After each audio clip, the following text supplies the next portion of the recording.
Dhaka, rocking her baby to soothe his searing pain and gasping breaths. 18-year-old Rubia Akhtar Brishti recounts how her son nearly died in Bangladesh's deadly measles outbreak. The boy had a high fever and found it hard to breathe, Brishti told AFP, mopping the fevered brow of 1-year-old Minhaz cradled in her arms. His whole body had rashes. Grand arrangements, tight security mark festivities in Nankana Sahib. Hassan Abdul more than 2,800 visas issued to Indian pilgrims. As over 8,000 Sikhs from across world are expected to take part in celebrations, warm welcome accorded to pilgrims at Wagah, as Kardapur corridor remains closed from Indian side. Lahore Toba Tek Singh.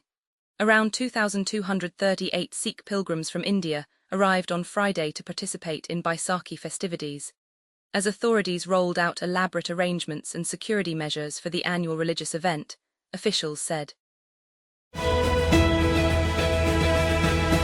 Court issues notices to Interior Ministry and other respondents. UNHCR had recommended temporary stay for the Afghan family. Peshawar. The Peshawar High Court has temporarily restrained law enforcement agencies, LEAs, from deporting an Afghan family whose asylum case for resettlement in a third country through UNHCR is pending.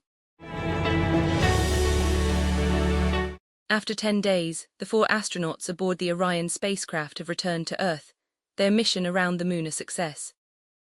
Integrity, the name of the crew's spacecraft as part of NASA's Artemis II mission, splashed down in the Pacific Ocean off the coast of San Diego, California, at 5:07 p.m. Pacific Time, according to NASA. The 4 crew members aboard, 3 Americans and 1 Canadian, were all in green or safe and healthy condition after the Orion craft's perfect landing.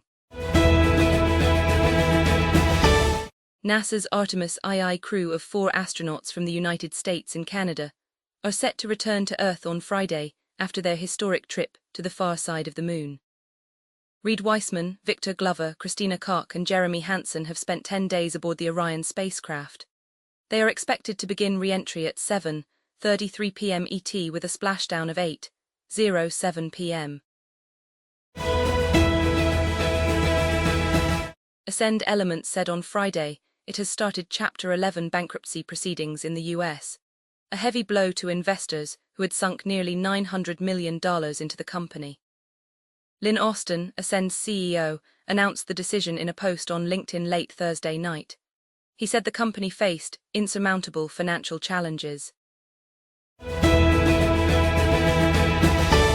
Yeah folks, it's gonna be harder in the future to ensure OpenClaw still works with Anthropic models. OpenClaw creator Peter Steinberger posted on X early Friday morning, along with a photo of a message from Anthropic saying his account had been suspended over suspicious activity. The ban didn't last long. A few hours later, after the post went viral, Steinberger said his account had been reinstated. Among hundreds of comments, many of them in conspiracy theory land, given that Steinberger is now employed by Anthropic rival OpenAI, was one by an Anthropic engineer. The engineer told the famed developer that Anthropic has never banned anyone for using OpenClaw and offered to help.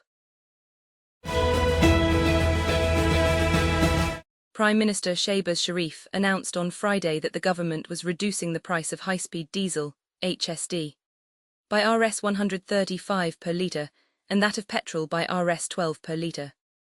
He made the announcement in a televised address to the nation. Peshawar. The Peshawar High Court temporarily barred law enforcement agencies, LEAs, on Friday from repatriating an Afghan family whose asylum case for resettlement in a third country through the UN's refugee agency is pending. A bench comprising Justice Waqar Ahmed and Justice Farah Jamshed sought replies from the respondents, including the Federal Interior Ministry, on a petition filed by an ex-serviceman under the former Afghan government. Prime Minister Shehbaz Sharif emphasized Pakistan's strong commitment to expanding its cooperation with Saudi Arabia in all spheres, particularly in trade, investment and economic development, during a meeting with Saudi Finance Minister Mohammed bin Abdullah Al Jaddan, according to a statement issued by the PM's office, PMO. The statement said Jaddan, who was on a one-day visit to Islamabad, called on PM Shabazz at the PM house on Friday evening.